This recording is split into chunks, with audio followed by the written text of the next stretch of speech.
Hello दोस्तों, welcome to the channel. मैं हूं चैनल होस्ट सुखराज। इस वीडियो में हम सीखने वाले हैं कि AWS इलास्टिक बिनस्टॉक क्या होता है और उसको हम कैसे यूज़ करते हैं। एक्चुअली AWS इलास्टिक बिनस्टॉक एक सर्विस है जिसका यूज़ करके हम डिप्लॉय करते हैं अपनी एप्लीकेशंस को सर्वर पे।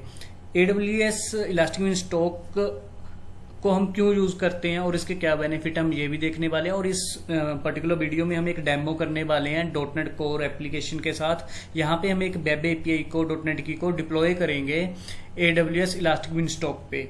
ठीक है, देखो हम इलास्टिक बिनस्टॉक के साथ भी डिप्लॉय कर सकते हैं, हम EC2 बना सकते हैं, उस पर भी डिप्लॉय कर सकते हैं। क्योंकि AWS का जो इलास्टिक बिनस्टॉक है बिहाइंड द सीन ये भी एक EC2 बनाता है और उसी पे डिप्लॉय करता है। लेकिन फिर भी हम इसको क्यों यूज करते हैं? क्योंकि इस केस में क्या होता है, ये ऑटोमेटिक ऑटो स्केलिंग का और लोड बैलेंसर वगैरह सब कुछ अपने आप ही लगाता है, उसकी टेक केयर आप ही करता है। ये फुली मैनेज सर्विस है, इसमें हमें मैनुअल इंटरवेंशन करने की जरूरत नहीं होती। तो चलो देखते हैं कि हम यहाँ पे कैसे डिप्लॉय कर सकते हैं। सबसे पहले आपने यहाँ पे जाके इलास्टिक बिनस्टॉक को सर्च करना है, ठीक है, और उस पर क्लिक कर लें, उसको ओपन कर लें। ओपन करने के बाद यहाँ पे आप पहले एक एम्प्टी एप्लीकेशन बनाए। एम्प्टी एप्लीकेशन बनाने का एक बेनिफिट होता है कि हमारे पास एक इन्वायरमेंट बनकर आ जाता है। तो उससे बेटर क्या है कि उसके बाद हमने अपना जस्ट कोड रिप्लेस करना है, तो ये एक रिकमेंडेड वे है। तो यहाँ पे हम क्या करने वाले हैं, वेब सर्वर इन्वायरमेंट, क्योंकि यहाँ पे एक इसके लिए वेब API जो HTTP सपोर्ट होती है उनके लिए ये सही है। और वर्क इन्वायरमेंट हम कब यूज करते हैं, जब हमने कोई शेड्यूलर करना होता है, जैसे कि जो बैकग्राउंड में सर्विसेज चलती हैं। तो मैं यहाँ पे सिलेक्ट कर लेता हूँ वेब सर्वर इन्वायरमेंट और इस अपनी एप्लीकेशन का नाम दे देता हूँ मैं यहाँ पे यूजर मैनेजमेंट। ठीक है, तो एक यूजर को मैनेजमेंट की मेरे पास एक एप्लीकेशन है, उसको मैं डिप्लॉय करना चाहता हूँ। उसके बाद हमारे पास आ जाते हैं एप्लीकेशन टैग। अगर आप कोई टैग देना चाहते हो, टैग्स हमें मल्टीपल अगर थिंग्स के ऊपर कोई पॉलिसी लगानी जो उनको मैनेज करना उनके लिए बेनिफिटेड होते हैं। फिलहाल मैं यहाँ पे कोई टैग नहीं दे रहा क्योंकि ये है भी ऑप्शनल।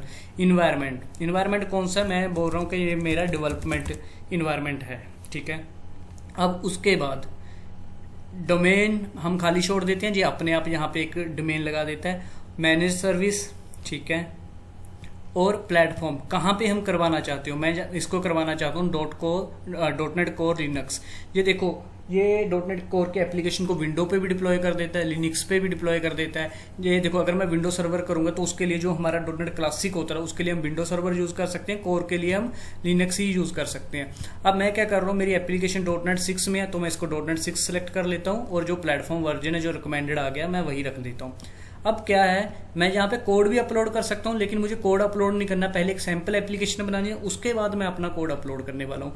सिंगल इंस्टेंस ही बना रहा हूँ, फ्री टायर यूज कर रहा हूँ। ठीक है, अगर मैं यहाँ पे हाई अवेलेबिलिटी वाला सिलेक्ट करूंगा तो इस केस में क्या होता है, एक ही एप्लीकेशन 3 अवेलेबिलिटी जोन पे डिप्लॉय हो जाती है। अगर एक अवेलेबिलिटी जोन डाउन भी जाती है तो दूसरी जगह से उसको रिस्पॉन्स आता रहता है। लेकिन मैं क्या कर रहा हूँ, एक सिंगल ही बना रहा हूँ, फ्री टायर के साथ चल रहा हूँ। क्लिक करते हैं नेक्स्ट पे। अब नेक्स्ट पे आने के बाद आपने क्या करना होता है, यहाँ पे ना एक रोल बनाना होता है। या तो आप एक नया रोल बना लो या आप एग्जिस्टिंग यूज कर लो। अब ये एग्जिस्टिंग रोल क्या होता है, पहले मैं यहाँ पे क्या करता हूँ, एक डेमो रोल मैंने ऑलरेडी बना रखा है, इसको यूज करता हूँ। वीडियो के एंड में मैं इसको एक्सप्लेन करने वाला हूँ कि इस रोल में मैंने कौन कौन सी परमिशन दे रखी है। ठीक है, ये एक्चुअली ये रोल क्या कर रहा है, मेरे जो इलास्टिक बिनस्टॉक कोई और सर्विस यूज करने वाला है, ठीक है, उनके रिगार्डिंग परमिशंस है। और उसके बाद मैं एक की पेयर बनाया था। की पेयर कैसे बनाते हैं, आप EC2 बनाते वक्त हम की पेयर बनाते हैं, आप वहां पे देख सकते हो। ये इसलिए दे रहे हैं, अगर हम अपनी उस EC2 को एक्सेस करना चाहे तो ये की पेयर यूज कर सकते हैं। क्योंकि जब इलास्टिक बिनस्टॉक कोई एप्लीकेशन डिप्लॉय करता है बिहाइंड द सीन ये एक EC2 बनाता है। अगर मैंने उस EC2 को एक्सेस करना है तो यहाँ पे हमें की पेयर देना पड़ता है। ठीक है, अदरवाइज आप जब EC2 बनाते हैं वहां पर जाके आप कोई भी एक की पेयर बना सकते हैं। उसके बाद EC2 इंस्टेंस प्रोफाइल। ठीक है, अब मैंने यहाँ पे भी एक रोल दे दिया, इलास्टिक बिनस्टॉक रोल दे दिया, जहाँ पे देखो क्या लिखा है, IAM instance profile with managed policy that allow EC2 instance to perform required operation. ठीक है, अब जब मैं अपनी एप्लीकेशन डिप्लॉय करूंगा, किसी EC2 पे तो डिप्लॉय होंगी, अब वो मेरी EC2 हो सकता है S3 भी यूज करे, बिहाइंड द सीन मेरे लॉग भी लिखे जाने हैं, वो क्लाउड वॉच भी यूज करेंगी। तो उसके लिए हमें यहाँ पे कुछ क्या करना पड़ता है, डिफाइन करने पड़ते हैं रोल। अगर मैं उसमें परमिशंस दिखाऊं आपको, देखो उसको क्या क्या परमिशंस है मेरी EC2 को, वो क्या करने वाली है, बकेट के रिलेटेड उसको गेट, लिस्ट, पुट तीनों तरह के रोल हैं। और किस चीज पे है, इलास्टिक बिनस्टॉक के लिए वो अलाउ कर रहे हैं इस रिसोर्स को। ऐसी एक्सरे एक्सेस के लिए ले रहे हैं, ठीक है, क्लाउड वॉच लॉग एक्सेस के लिए ले रहे हैं, तो आपको जो खुद नहीं बनाने, आपको AWS इतनी परमिशंस देता है। आपने क्या करना, अगर आपके पास रोल नहीं है, ठीक है, आप उसको छोड़ दो। आप ना यहाँ पे इसको ऑटो देखो, जैसे मैंने क्रिएट वाला रोल किया ना ऊपर जाकर, तो आप यहाँ पर भी आपके पास ऑप्शन आती है, आप एग्जिस्टिंग भी सिलेक्ट कर सकते हो, वो अपने आप बना के दे देता है। उसमें इतनी टेंशन लेने की जरूरत नहीं होती कि हाँ इसको हमने करना ही करना है, ठीक है। तो अब ये रोल देने के बाद मैं इसको नेक्स्ट कर रहा हूँ। उसके बाद यहाँ पे आप BPC सिलेक्ट कर सकते हो कि ये मेरी एप्लीकेशन अगर विद इन किसी BPC रहने वाली है तो वो वाला BPC सिलेक्ट कर लो, लेकिन मैं तो इसको एक्सेस करने वाला हूँ वर्ल्ड वाइड। तो मैं यहाँ पे क्या करता हूँ, BPC को या तो आप डिफॉल्ट वाला सिलेक्ट कर लो, वरना मैं इसको छोड़ ही देता हूँ। बाय डिफॉल्ट इसको डिफॉल्ट BPC अटैच हो जाएगा। उसके बाद मैं इसको पब्लिक IP एड्रेस भी देना चाहता हूँ जो मेरी EC2 बनेगी इलास्टिक बिनस्टॉक में, उसके लिए मैंने यहाँ पे एक्टिवेटेड दे दिया, ठीक है। और यहाँ पे मैं क्या करता हूँ, एक बार ये डिफॉल्ट वाला यूज ही कर लेता हूँ, ये डिफॉल्ट वाला होता है, इसको यूज कर लेते हैं, ठीक है। और यहाँ पे मैं कौन से जो मेरा इंस्टेंस बनेगा, कौन सी अवेलेबिलिटी जोन में बनना चाहिए, तो मैं इसको ले लेता हूँ 1B के अंदर बन जाए तो सही है, क्योंकि ओके तो मैंने ये 1V दे दिया। अब डेटाबेस मेरे पास है नहीं तो मैं उसको कुछ नहीं कॉन्फ़िगरेशन दे रहा, बाकी कॉन्फ़िगरेशन हम एम्प्टी छोड़ रहे हैं। एंड में आके यहाँ पे फिर से टैग आ रहे हैं, हम टैग भी नहीं देने, कोई वैल्यू ये की पेयर नहीं देने, इसकी कोई हमें जरूरत नहीं। लेकिन जैसे ही मैं नेक्स्ट उस पर आया हूँ तो यहाँ पे आप देख सकते हो मॉनिटर इंटरवल, ये कब कब मॉनिटर होना चाहिए क्लाउड वॉच में। 5 मिनट वाला आपका फ्री होता है, 1 मिनट वाले में आपको पेड होता है, इसलिए मैं इसको भी डिफॉल्ट छोड़ रहा हूँ। और उसके बाद हम आते हैं नीचे, कौन सा सिक्योरिटी ग्रुप, मैंने सिक्योरिटी ग्रुप भी डिफॉल्ट वाला सिलेक्ट कर लिया, क्योंकि इसके अंदर हम अपना HTTP 80 नंबर पोर्ट पे एक्सेस कर सकते हैं। ऑटो स्केलिंग, ये बाय डिफॉल्ट क्या हो रहा है, सिंगल इंस्टेंस है, और अपने आप इसकी जो वर्टिकल स्केलिंग है वो होती रहेगी, ठीक है। ऑन डिमांड इंस्टेंस लगा दिया मैंने कि अगर उसका प्रोसेसर की जैसे CPU यूटिलाइजेशन बढ़ गई है तो वो अपने आप उसकी CPU की जो वैल्यूज होती है बढ़ा देता है, ठीक है। उसके बाद कौन सी, या तो T3.macro या T3.small, दोनों में से कोई एक मेरी EC2 बनने वाली है यहाँ पर। और उसके बाद मैं क्लिक करता हूँ नेक्स्ट। जो मल्टी जोन होता है हमारे पास वो और भी फास्ट होता है, ओके। यहाँ पे मैं सब कुछ वैसे ही छोड़ रहा हूँ, ठीक है। और यहाँ पे जो मैनेज्ड अपडेट्स हैं इसको मैं डीएक्टिवेट कर रहा हूँ, मैं कोई पैच वगैरह मतलब मेरे कहने का मतलब जो सॉफ्टवेयर अपडेट आते हैं वो मैं नहीं करवाना चाहता, ठीक है। और ये होती है हमारी डिप्लॉयमेंट पॉलिसी, मैं चाहता हूँ एक ही बार में पूरा हो जाए, ठीक है। अदरवाइज ये यहाँ पे एक ब्लू और ग्रीन डिप्लॉयमेंट आती है, उसमें क्या होता है कि हम पहले ब्लू वाली होती है हमारी प्रोडक्शन के लिए, ग्रीन वाली होती है स्टेजिंग के लिए। पहले हम ग्रीन वाली पे करते हैं, वहाँ पे टेस्ट करते हैं, चलो वो एक अलग कंसेप्ट है, उसको मैं नहीं यहाँ पे लेकर आता। इन एंड सब कुछ ऐसे ही छोड़ दो, और एंड यहाँ पे आप अपने वेरिएबल नेम डाल सकते हो। ये एक इंपॉर्टेंट होता है कि आपने कौन से वेरिएबल, जैसे हमारे पास होता है एक ASP.NET क्या फुल फॉर्म होता है, ASP.NET Core _ environment, राइट। तो मैंने ये वेरिएबल नेम डाला और इसका नाम मैं डाल देता हूँ डेवलपमेंट, क्योंकि मैं वहाँ पे AppSetting.development वाली यूज करने वाला हूँ, ठीक है। ये मैंने ऐड किया और क्लिक कर दिया यहाँ पे नेक्स्ट।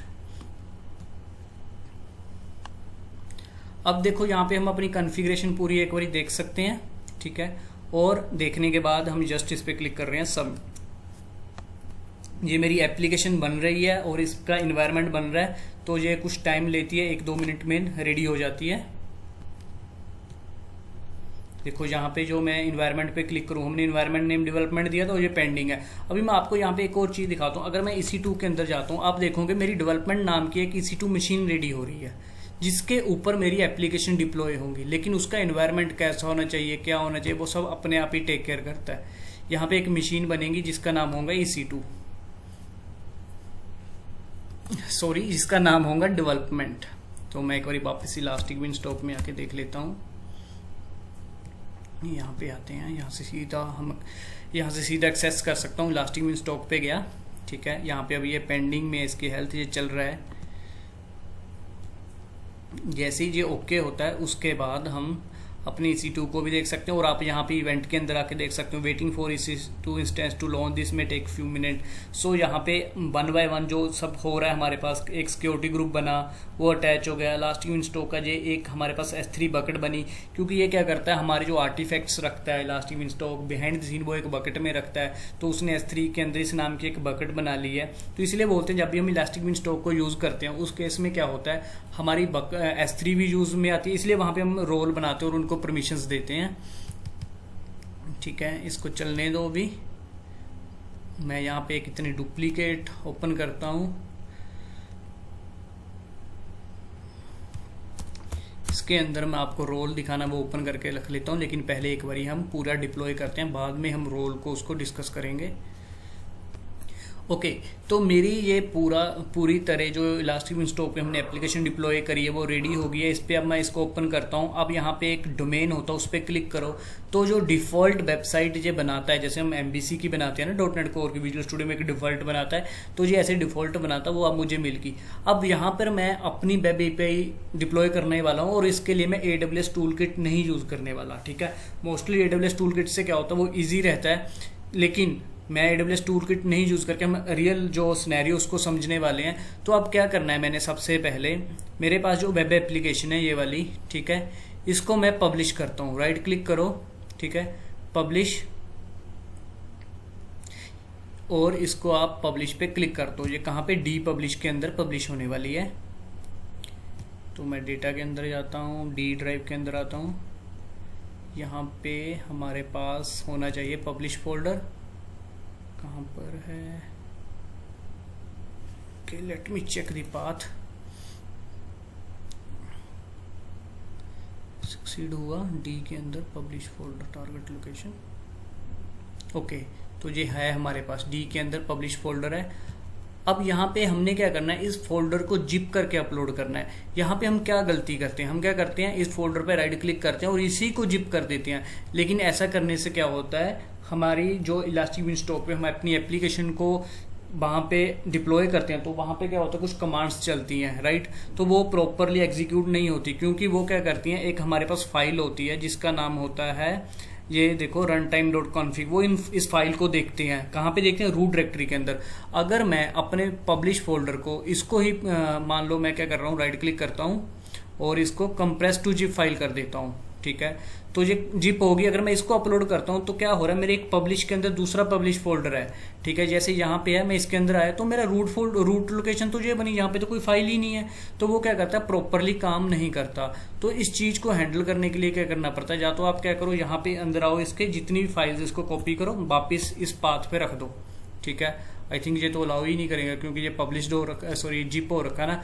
तो क्या करो, आप पब्लिश फोल्डर के अंदर जाओ, कौन से वाला पब्लिश है, 2 पब्लिश है हमारे पास, एक कैपिटल वाला है, लेटेस्टली कौन सा हुआ है, 1040 पे यही हुआ है।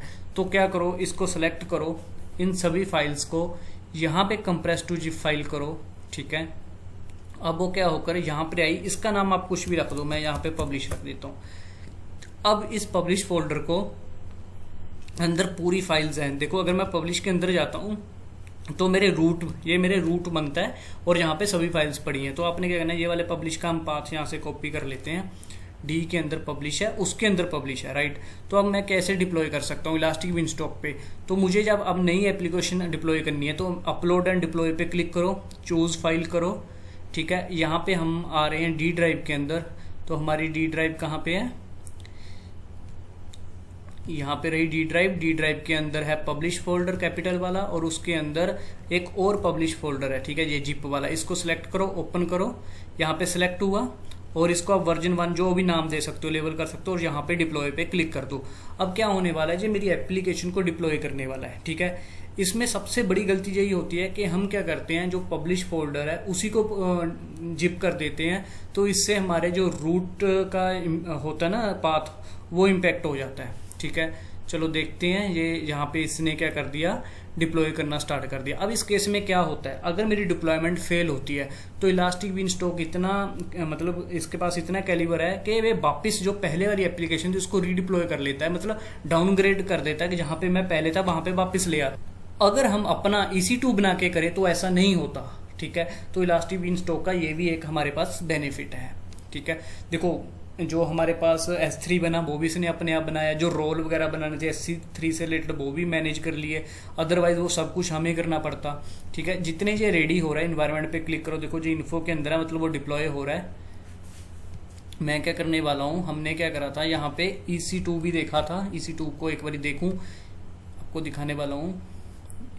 रनिंग इंस्टेंस के अंदर अगर आप देखोगे यहाँ पे डेवलपमेंट हमारे इन्वायरमेंट का नेम है, उस नाम से यहाँ पे ऑलरेडी EC2 बन रखा है। किस टाइप का बना है 32.macro, आप उसकी पूरी डिटेल यहाँ पे देख सकते हो।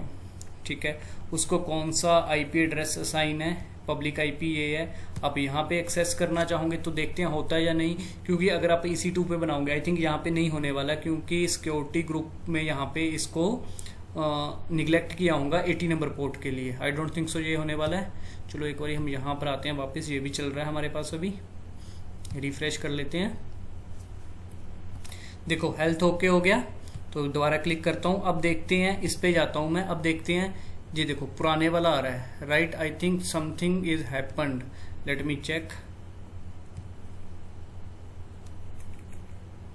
एक्चुअली नथिंग इज हैपेंड, क्या हुआ है वो थोड़ा टाइम लेता है। अभी यहाँ पे देखो मेरा ये डिप्लॉय हो गया, लेकिन अब वो वेब API है। वेब API के अंदर मेरा पाथ कौन सा है, मैंने वहां पे एक API बना रखी है। API के अंदर एक यूजर है और यूजर के अंदर मेरे पास एक डॉक्यूमेंट्स नाम का पाथ है।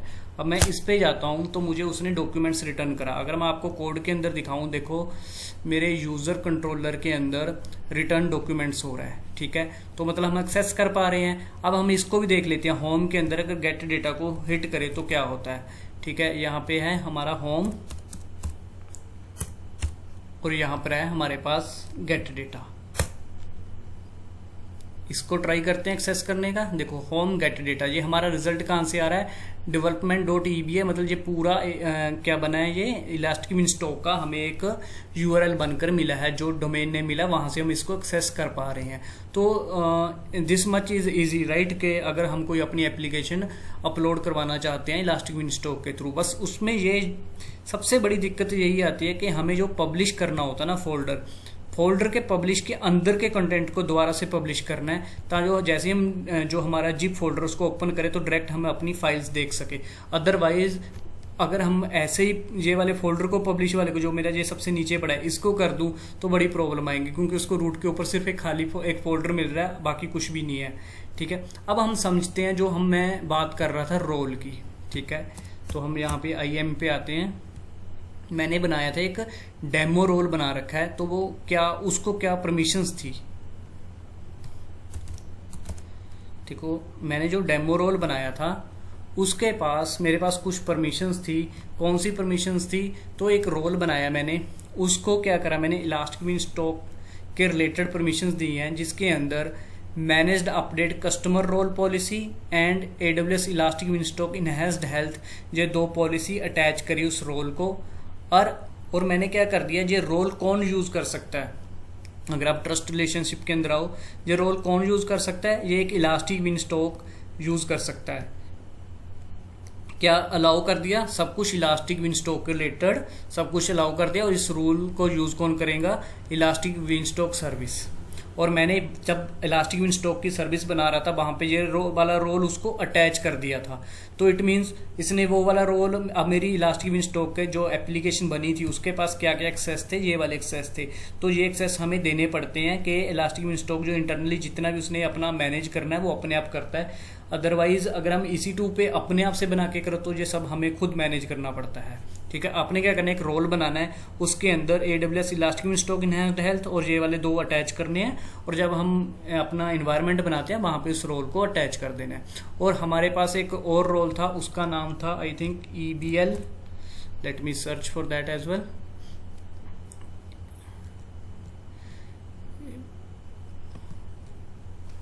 हम रोल्स में आते हैं वापस। ठीक है, और यहाँ पे है हमारे पास EBL, note EBL, role elastic beanstalk EB role, या अनदर वाज EB रोल। एक तो डेमो रोल था, दूसरा EB रोल था। अब EB रोल के अंदर क्या परमिशंस हैं, ठीक है, ईबी रोल मैंने बनाया, उसको परमिशंस क्या दी थी कि जो मेरे पास इलास्टिक विंडस्टॉक का वेब टायर है कि मैं वहां पे वेब एप्लीकेशन डिप्लॉय कर रहा हूँ। ठीक है, अगर आप इसकी ट्रस्ट रिलेशनशिप में आते हो तो इसको भी EC2 ही कंज्यूम कर रहा है। ठीक है, तो पहले वाले को इलास्टिक विंडस्टॉक कंज्यूम कर रहा है, इसको कौन कर रहा है, EC2। अब जो मेरी बाय डिफॉल्ट EC2 बनी है कि जब डेवलपमेंट वाली EC2 बनी है ना, मैंने यहाँ पे दिखाई थी कि जब हम कोई इन्वायरमेंट बनाते हैं उसी नाम की हमारे पास एक EC2 भी बनती है। मैं ओपन कर लेता हूँ उसको भी। मेरे पास जो ये वाली EC2 बनी है ना, इस EC2 को एक रोल असाइन करना होता है। कौन सा रोल असाइन करना होता है, जिसके अंदर हम परमिशंस देते हैं AWS elastic beanstalk web tyre. अब क्या कर रहा है, अब इसके अंदर बहुत सी चीजें होंगी, अब हम उसमें नहीं जाते, हमें बस ये इतना याद रखना है। देखो इसके अंदर कितनी कितनी परमिशंस हैं, कौन कौन सी है, बकेट को एक्सेस करना। ठीक है, तो हमने ये एक रोल बनाया जो EC2 को दिया। अब EC2 क्या कर रहा है, जो हमारी इलास्टिक विंडस्टॉक है, सॉरी ये इलास्टिक विंडस्टॉक के थ्रू हमारे पास जो बकेट बन रही है उसको एक्सेस कर पा रहा है, उस पर कौन कौन से काम कर पा रहा है, गेट लिस्ट पुट ऑब्जेक्ट, हमारे एक्सरे को एक्सेस कर पा रहा है, क्लाउड वॉच को एक्सेस कर पा रहा है, तो और इलास्टिक विंडस्टॉक हेल्थ एक्सेस को भी एक्सेस कर पा रहा है। तो उनकी परमिशंस देने के लिए हमने एक रोल बनाया। उस रोल के लिए हमारे पास AWS हमें एक परमिशन देता है कि आप डायरेक्टली ये परमिशन असाइन कर दो, जिसका नाम है AWS इलास्टिक विंडस्टॉक वेब टायर। जैसे ही ये मैंने इस को यूज करके एक रोल बनाया, वो रोल अपने EC2 को असाइन कर दिया। अब वो मेरा EC2 इससे रिलेटेड सब ऑपरेशंस कर सकता है। और मैंने एक और रोल बनाया जो मैंने पहले दिखाया डेमो वाला, वो डेमो वाला रोल हमारे इलास्टिक विंडस्टॉक को एक्सेस हुआ है और वो उसको यूज कर रहा है अपने कुछ कॉन्फ़िगरेशंस वगैरह तैयार करने के लिए, क्योंकि इसके अंदर हमारे पास रिसोर्स बेस्ड पॉलिसी लगानी पड़ती है। अब विंडस्टॉक के इनके अंदर क्या क्या परमिशंस हैं उनको, ठीक है, दोनों के अंदर परमिशंस होंगी तो उसके अकॉर्डिंग वो काम करते हैं। हमें इसमें इतना देखो EC2 कोड, इसका मीनिंग क्या है, देखो मेरा अब EC2 जो बना है वो इलास्टिक विंडस्टॉक ने बनाया है। यहाँ पे देखो EC2 डिस्क्राइब इंस्टेंस स्टेटस, तो वो सब कुछ जितनी भी EC2 से SQS से ऑटो स्केलिंग से रिलेटेड या फिर हमारे पास होंगे यहाँ पे लॉग से रिलेटेड परमिशंस थी, वो हमने सब बनाई और वो अपनी इलास्टिक विंडस्टॉक को असाइन करी। इसीलिए इलास्टिक विंडस्टॉक ने अपने आप एक EC2 बना लिया। अपने आप वो क्या कर रहा है, हमारे पास क्यू को भी यूज कर रहा है, ऑटो स्केलिंग ग्रुप बना रहा है और उनको यूज कर रहा है। ठीक है, अब मैं आता हूं EC2 के अंदर वापस।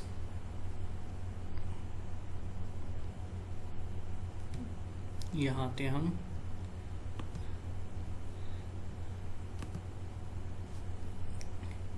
यहाँ पे देखते हैं अगर ऐसा कुछ हुआ होगा।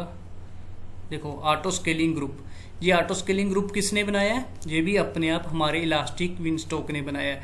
और अगर हम लोड बैलेंसर के अंदर आते हैं तो अच्छा, उसने ऑटो स्केलिंग ग्रुप बनाया लेकिन अभी कोई लोड बैलेंसर यूज नहीं करा, लेकिन एक ग्रुप जरूर बना ले जिसके बेस पे वो ऑटो स्केलिंग कर रहा है। ठीक है, और इलास्टिक IP, ये इलास्टिक IP वहां पे मैंने क्या सिलेक्ट करा था, एक्टिवेट किया था ना पब्लिक IP, तो इसने एक अपने आप इलास्टिक IP भी बना लिया है। तो दोस्तों इस वीडियो में इतना ही। हम ऐसे यूज कर सकते हैं इलास्टिक विंडस्टॉक को कुछ भी डिप्लॉय करने के लिए। ठीक है, और इलास्टिक विंडस्टॉक बड़ी पावरफुल एक मैं बोलूँगा सर्विस है AWS EC2 की, AWS की, जिसके थ्रू हम काफ़ी तरह की एप्लीकेशन जैसे पाइथन में बनी हुई, जावा में, PHP में, .NET में, Node.js में इन एप्लीकेशंस को डिप्लॉय कर सकते हैं। अगर मैं मान लो ये तो मैंने एक डेवलपमेंट इन्वायरमेंट बनाया, ऐसे ही मैं एक नया इन्वायरमेंट स्टेजिंग बना सकता हूँ और वहाँ पर भी डिप्लॉय कर सकता हूँ। ठीक है दोस्तों, इस वीडियो में इतना ही। Thank you.